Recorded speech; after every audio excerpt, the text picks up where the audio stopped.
Hello guys, क्या हाल चाल है आप सबके। अच्छा है ना, तैयारी चल रही है ना जम के। चलिए मैं आपके लिए वॉइस की वो सीरीज जो अगला क्लास में लेकर आ गया हूँ वॉइस में। तो वॉइस में हम लोगों ने पहला बेसिक सी बातें देखा था, थोड़ा सा रूल को समझे थे कि किस तरह से एक्टिव से पैसिव वॉइस में कन्वर्ट करेंगे। उस रूल के बाद आज हम लोग उसकी डीपली में अध्ययन करेंगे। तो वॉइस में हम लोग 5 बातों को, महत्वपूर्ण बात को हम लोग ध्यान देंगे। उसके बाद आपका वॉइस में कहीं कब दिक्कत नहीं होगा। फिर हम लोग रूल और आएगा तो उसको देखेंगे। तो चलिए हम लोग देखते हैं 5 इंपॉर्टेंट पॉइंट्स टू रिमेंबर। 5 बातों को आपको सबसे पहले क्या करना है, ध्यान में रखना है। पहला आपका है कि प्रेजेंट इंडेफिनिट रहे टेंस में, अगर रहे प्रेजेंट इंडेफिनिट टेंस का कोई आपका सेंटेंस रहे तो उसको एक्टिव से पैसिव वॉइस में बदलते समय उसको हेल्पिंग वर्ब में आपको क्या लगाना पड़ेगा, एम इज आर का प्रयोग करना पड़ेगा। कौन सा प्रयोग करना पड़ेगा स्टूडेंट, एम इज आर का प्रयोग। जैसे राम इट्स ए मैंगो, तो पिछला रूल में आपने देखा था कि सब्जेक्ट को सबसे पहले क्या बनाया था, ऑब्जेक्ट बनाया था। ऑब्जेक्ट को सबसे पहले क्या बनाया था, सब्जेक्ट बनाया था। यहाँ पे ऑब्जेक्ट क्या आएगा, क्योंकि बताए थे प्राय मेन वर्ब के तुरंत बाद आने वाले वर्ड ही आपका क्या होता है, ऑब्जेक्ट होता है। तो यहाँ आपका ऑब्जेक्ट क्या हो जाएगा, ए मैंगो हो जाएगा। क्या हो जाएगा, ए मैंगो। और आप देख रहे हैं कि प्रेजेंट इंडेफिनिट है, कौन सा है आपका, प्रेजेंट इंडेफिनिट टेंस है। तो उसका हेल्पिंग वर्ब में आपको एक्टिव से पैसिव वॉइस बनाते समय क्या लगाना पड़ेगा, या तो एम इज आर का प्रयोग करना पड़ेगा। तो ए मैंगो है तो आपको क्या लगाना होगा, इज का प्रयोग करेंगे। किसका प्रयोग करेंगे हम लोग, इज का प्रयोग करेंगे। उसके बाद हेल्पिंग वर्ब के तुरंत बाद आपको भी3 लगता है। क्या लगता है, भी3। रूल आप बताए हैं, जो नए चैनल से जुड़े हैं वो प्रीवियस वीडियो को आप लोग देख लीजिए। वॉइस की जो सीरीज है उसमें रूल सारे बताए हुए हैं। तो हेल्पिंग वर्ब के तुरंत बाद आपका क्या है, भी3 आएगा। तो भी3 आपका क्या हो जाएगा, इटेन हो जाएगा। क्या हो जाएगा आपका स्टूडेंट, इटेन हो जाएगा। उसके बाद भी3 के बाद तुरंत बाद आपका क्या आता है, सब्जेक्ट बाई आता है। भी3 के बाद तुरंत क्या आता है आपका, बाई। तो बाई लगा दिए। उसके बाद जो है सब्जेक्ट को हम लोग क्या बना देना, ऑब्जेक्ट। तो बाई है तो क्या हो जाएगा, राम है तो राम ही हो जाएगा। क्या हो जाएगा आपका, राम हो जाएगा। ठीक है, तो इस प्रकार से ये पहला पॉइंट आपका था। ठीक है, पहला पॉइंट में था कि प्रेजेंट इंडेफिनिट है, उसके हेल्पिंग वर्ब में क्या लगेगा, एम इज आर का ही प्रयोग करना है। ठीक है, तो इसलिए हमने प्रेजेंट इंडेफिनिट था तो यहाँ हेल्पिंग वर्ब क्या लगा दिए, एम इज आर का प्रयोग लगा दिए। ठीक है, चलिए तो आप लोग दूसरा देखते हैं कि दूसरा सेंटेंस अगर रहे पास्ट इंडेफिनिट रहे, क्या रहे स्टूडेंट, पास्ट इंडेफिनिट रहे, तो वहाँ पे आपको वाज और वेयर का प्रयोग करना पड़ेगा। हेल्पिंग वर्ब में किसका प्रयोग करना पड़ेगा, वाज और वेयर का प्रयोग करना पड़ेगा। जैसे एग्जाम्पल के तौर पर आप देखे हैं, एग्जाम्पल आपका है कि आई ब्रोक द ग्लास। ठीक है, ये पास्ट इंडेफिनिट का टेंस है। तो ये आपको एक्टिव से पैसिव वॉइस बनाते हैं। सबसे पहले आपको रूल बताए थे कि ऑब्जेक्ट को क्या बना देना है, सब्जेक्ट बनाना है। तो यहाँ पे ऑब्जेक्ट क्या है, द ग्लास है।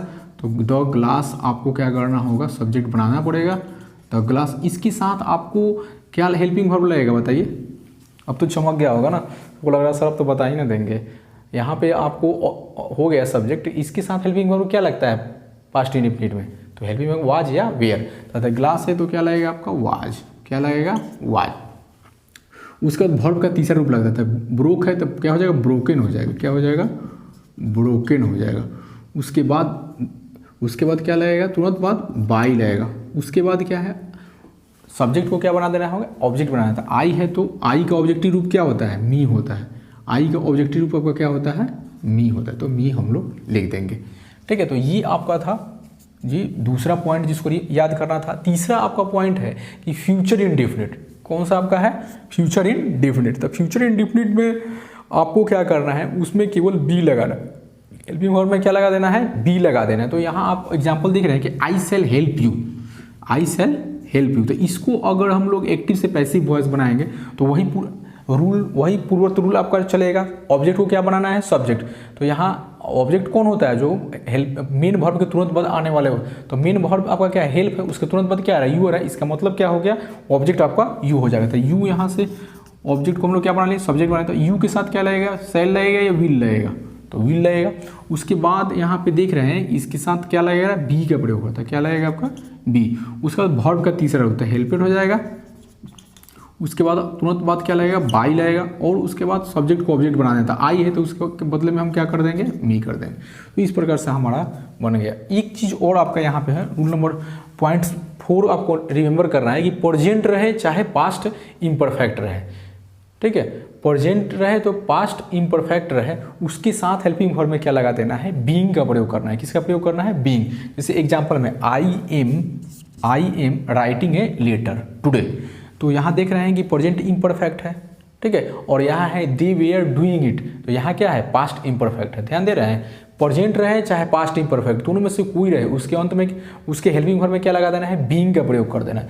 तो यहाँ देख रहे हैं I am writing a letter today, तो यहाँ आप देख रहे हैं कि यहाँ कौन सा टेंस में आ रहा है, आपका प्रेजेंट इम्परफेक्ट आ रहा है। तो आप जानते हैं वॉइस बनाने का तो पूर्वत रूल आपको बताए थे कि सबसे पहले आपको क्या करना है, ऑब्जेक्ट को क्या बना लेना है, सब्जेक्ट बना लेना है। तो ऑब्जेक्ट आपका क्या है, ऑब्जेक्ट वही होता है जो मेन वर्ब के तुरंत बाद, तो मेन वर्ब के तुरंत बाद क्या है, ए लेटर है, तो यहाँ लिख देंगे ए लेटर। उसके साथ हेल्पिंग वर्ब क्या लग रहा है, इसके साथ हेल्पिंग वर्ब क्या लग रहा है, तो हेल्पिंग वर्ब ए लेटर है, तो इसके साथ क्या लगेगा, आपका ईज लगेगा। क्या लगेगा, ईज। लेकिन ध्यान रखें कि प्रेजेंट या पास्ट इम्परफेक्ट है, तो इसके साथ क्या लगा देना है, बीइंग कर देना है। तो यहाँ क्या लगा देना होगा, आपको बीइंग लिखना पड़ेगा। बीइंग आपको क्या करना होगा, लिखना पड़ेगा। तो ए लेटर इज बीइंग, उसके बाद V3 लगेगा, इसके तुरंत बाद क्या लगेगा, V3। V3 क्या हो जाएगा, रिटेन। क्या हो जाएगा, आपका रिटेन हो जाएगा। उसकी V3 के तुरंत बाद आपका रूल कहता है कि बाई लगाना, तो बाई आपका लग गया, बाई। उसके बाद आपका कहता है कि बाई के बाद तुरंत ऑब्जेक्टिव रूप आपको लिखना है। क्या लिखना है, ऑब्जेक्टिव रूप। तो आई है तो ऑब्जेक्टिव रूप क्या हो जाएगा, आपका मी हो जाएगा। क्या हो जाएगा, मी। और टाइम जितना भी रहेगा ना उसको बाहर फेंक दीजिएगा आप लोग। कहाँ चला जाएगा, ये बाहर चला जाएगा, तो उसको हम लोग बाहर रख देंगे, ठीक है।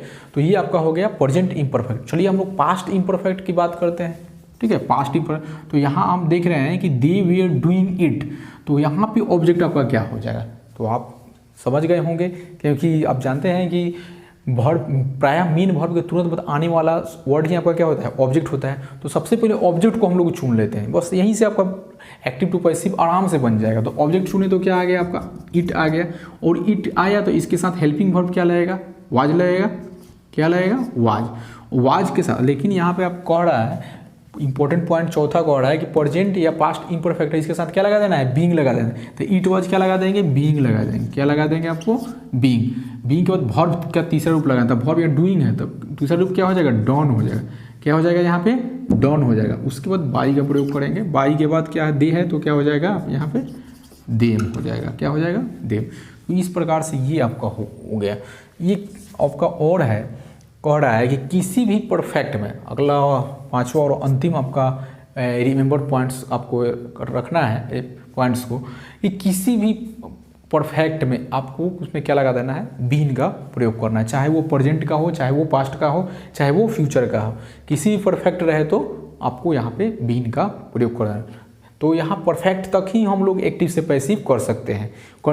प्रेजेंट परफेक्ट कंटिन्यूअस, चाहे पास्ट परफेक्ट कंटिन्यूअस, चाहे फ्यूचर परफेक्ट कंटिन्यूअस को हम लोग एक्टिव से पैसिव में कन्वर्ट नहीं कर सकते हैं। तो हम लोग परफेक्ट तक ही करते हैं। तो present indefinite, present imperfect, present perfect, ये तीनों का ही तीन तीन रूप हम लोग कर सकते हैं। तो यहाँ हम देख रहे हैं किसी भी परफेक्ट में आपको क्या लगा देना है, बीन का प्रयोग कर देना है। क्या कर देना है, बीन का। यहाँ देख रहे हैं कि I have given a book today, तो सबसे पहले आपको यहाँ वर्ब है, तो इसके तुरंत बाद आपका क्या आ जाएगा, ऑब्जेक्ट आ जाएगा। तो सबसे पहले तो ए बुक हो जाएगा। क्या हो जाएगा, ए बुक। ए बुक है तो हैज लगेगा कि हैव लगेगा, बताइए, हैज लगेगा। और उसके बाद तुरंत क्या लगेगा, बीन लगेगा। क्या लगेगा, बीन। क्या लगेगा, बताइए, बीन। और गिवन है तो आपका क्या हो जाएगा, गिवन हो जाएगा। उसके बाद वर्ब का तीसरा रूप लगाने के बाद तुरंत बाई लगेगा, बाई के बाद मी। और टुडे जो है आपका लास्ट में जाएगा, टुडे आपका कहाँ जाएगा, लास्ट में जाएगा। तो इस प्रकार से ये 5 पॉइंट को आपको क्या करना है, बेहतरीन ढंग से आपको क्या करना है, नोट करना है। इसी पे सारा खेल है वॉइस का। ये अगर 5 याद हो गया तो वॉइस में कहीं से आपको दिक्कत नहीं होगा। बाकी छोटा छोटा रूल है उसको हम लोग जोड़ के और आगे बढ़ेंगे।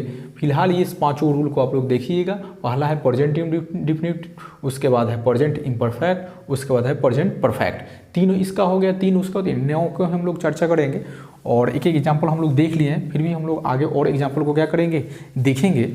और इस प्रकार से आगे चल के हम लोग ये भी देखेंगे कि छोटा सा रूल और क्या है कि मॉडल वर्ब से संबंधित जैसे कैन और कुड का जो प्रयोग होता है उसको एक्टिव से पैसिव वॉइस कैसे बनाएंगे। तो ये सारा चीज़ को हम लोग क्या करेंगे, देखेंगे। तो ये वॉइस की सीरीज़ है, इसे आप लोग ध्यान से देखिए। और एक चीज़ और मैं कहूँगा कि जो टेंस की जो सीरीज़ है उसे आप लोग कंप्लीट देखिए, तो इससे क्या होगा कि आपको ये वॉइस पूरा तरीके से समझ में आएगा, कहीं से भी आपको दिक्कत नहीं होगा। टेंस में दिक्कत है, टेंस पहचानने में दिक्कत होगा, तो फिर आपको चेंज करने में यहाँ पे एक्टिव से पैसिव में फॉर्मेशन करने में आपको क्या हो जाएगा, दिक्कत हो जाएगा। इसलिए इसको पहले टेंस को क्लियर कीजिए, फिर उसके बाद ये वॉइस का सीरीज आपका चलता रहेगा। ठीक है, फिर भी मिलते हैं नेक्स्ट क्लास में, तब तक के लिए धन्यवाद।